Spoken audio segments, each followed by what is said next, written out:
Le fonds vert pour les collectivités du Pacifique est un sujet que nous abordons chaque année dans le cadre de cette mission. Je rappelle que le bassin Pacifique est probablement le premier impacté, en tout cas un des plus lourdement impactés par les changements climatiques. Pourtant, les territoires du Pacifique ne sont pas éligibles au fonds vert créé dans le cadre de la COP 21 en 2015, à destination notamment des petits États du Pacifique. Et la Polynésie française comme la Nouvelle-Calédonie sont tout aussi impactés par les changements climatiques. Cette situation avait conduit le gouvernement à créer en 2017 un dispositif dit équivalent fonds vert pour ces territoires sous la forme de prêts bonifiés et de subventions de maîtrise d'ouvrage. Grâce à une initiative parlementaire, cette ligne budgétaire avait pu être reconduite en 2018. Or, cette solution transitoire n'est plus satisfaisante sur le long terme. Les collectivités du Pacifique n'ont pas les moyens de faire face, seules, aux défis majeurs que représente cette adaptation. Nous demandons donc, avec les députés Philippe Dunoyer et Philippe Gomès, la création pour ces territoires d'un réel fonds vert doté de crédits budgétaires d'appui et non uniquement d'une bonification de prêts. C'est d'ailleurs ce que préconise depuis 2018 la délégation sénatoriale aux Outre-mer. Le fonds vert doit enfin, disent-ils, devenir une réalité. La première version de l'équivalent fonds vert initialement prévu pour les collectivités du Pacifique et surtout axée sur des prêts bonifiés ne suffit pas. Alors nos collectivités qu'elles sont déjà en difficulté, l'emprunt ne peut être le levier principal.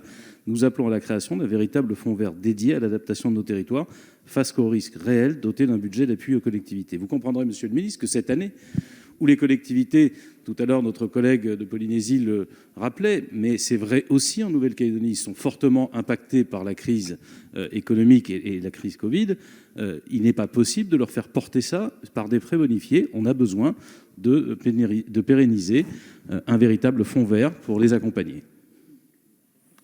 Merci beaucoup, Monsieur le Président de Lagarde. Monsieur le rapporteur. Merci, Monsieur le Président. La Commission n'a pas examiné cet amendement, donc en tant que rapporteur spécial, je donne mon avis à titre personnel ou, Monsieur le Ministre, à titre des Outre-mer que j'incarne, vous le savez bien. Il y a eu un délégué interministériel au risque majeur qui a été nommé. C'est vrai que la crise Covid a un petit peu bouleversé ses activités. Donc, je vous invite à ce qu'on attende un peu ses travaux, ses conclusions, ses propositions avant de créer ce fonds qui, de toute façon, est nécessaire et je crains qu'1 million d'euros ne soit pas suffisant. Donc, demande de retrait à titre personnel. Merci beaucoup. Monsieur le ministre, vous avez la parole. Oui, merci beaucoup, Monsieur le Président. Monsieur le Président Lagarde, vous avez raison, c'est un sujet assez central sur lequel on en parle depuis de nombreuses années. Alors, depuis l'année dernière, pour les collectivités du Pacifique, on a demandé à l'AFD d'avoir justement une ligne qui globalement fait la même chose que le fonds vert, une ligne d'1,3 million d'euros, non pas en prêt bonifié pour le coup, mais véritablement en subvention de projet. L'essentiel d'ailleurs des demandes, elles sont, on le sait très bien, sur les érosions de traits de côte, parce que l'élévation du niveau de la mer et singulièrement de l'océan Pacifique crée une véritable menace sur certaines atolls polynésiennes, où on le voit même dans les grandes baies de Nouméa ou sur les îles de la province des îles en Nouvelle-Calédonie, on a véritablement la disparition du trait de côte qui se constate sur les différents bancs de sable ou de plage.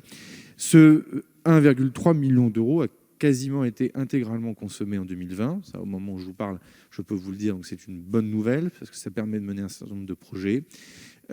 Demande de retrait parce que visiblement le dispositif fonctionne. Monsieur le Président Lagarde, la vraie question pour l'année prochaine, c'est évidemment le dimensionnement de l'enveloppe pour continuer peut-être d'aller un peu plus loin. En tout cas, on a bien réussi à avoir un dispositif ad hoc pour les collectivités du Pacifique. Maintenant, il faudra aussi évidemment se projeter et l'élever dans le temps. Merci beaucoup, Monsieur le Président Lagarde. Oui, Monsieur le Président de la délégation aux Outre-mer, vous savez bien que le million d'euros n'est pas le volume que nous souhaiterions et c'est encore de la technique budgétaire, donc je pense qu'il ne faut pas en faire un argument ni sur cet amendement ni sur d'autres.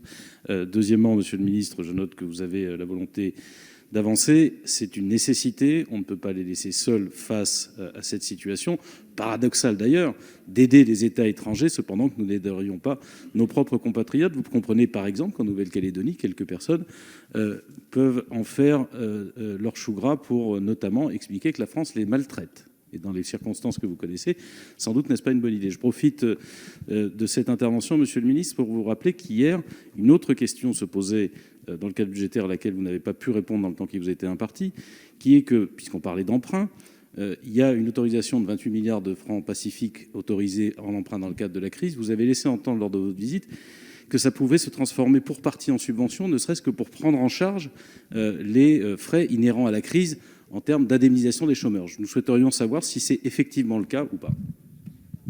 Merci beaucoup. Alors, je vais vous donner la parole, monsieur le ministre. Est-ce que vous retirez quand même l'amendement ou pas, monsieur Lagarde? Alors, le ministre est donc invité à répondre au président Droit Lagarde. au cœur, président.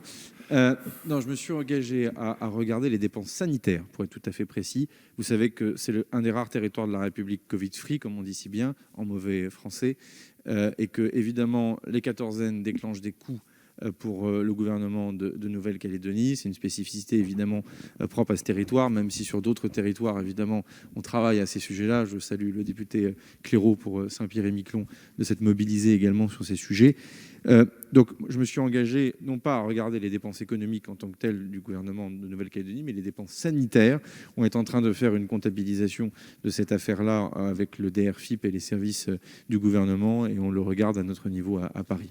Pour ce que vous dites sur les autres États du Pacifique versus, pardon de le dire comme ça, nos propres territoires, je partage assez bien ce point de vue. C'est bien pour ça qu'on cherche à avancer avec ces différentes lignes. Ça ne veut pas dire qu'il faut amoindrir nos efforts par ailleurs, parce que le Vanuatu a une histoire particulière avec la France, donc il faut aussi continuer à faire des choses, et il y a une dimension transversale, et ça participe aussi à nos ambitions sur l'axe Indo-Pacifique, mais il est clair que sur les collectivités du Pacifique, sans oublier Wallis et Futuna, il faut avancer sur ces sujets.